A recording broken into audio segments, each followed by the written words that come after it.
sent this Domino train. It's really cool, and it even included the batteries, which is great. You turn it on here. Has a little blue light so you can see it at night, and then each domino comes down. Plenty of dominoes to fill, I think about 4 of these. I'm gonna turn it off for a second.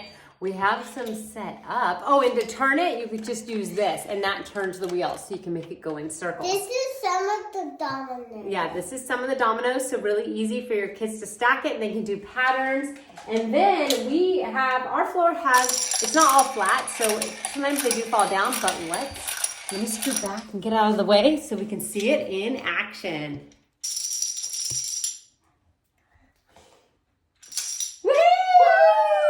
The cool thing about these is that you can do different patterns, different designs, and that's one of the cool things about being able to load different colors in here is that you get the option to be able to customize the pattern that you use for putting in the dominoes. The grooves on this fit on the grooves on the top here. So you put that down like so.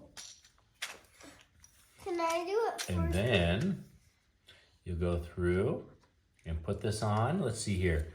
The little imprint here matches the imprint on the top of the train, like that. Also the curvature of it fits the curvature there.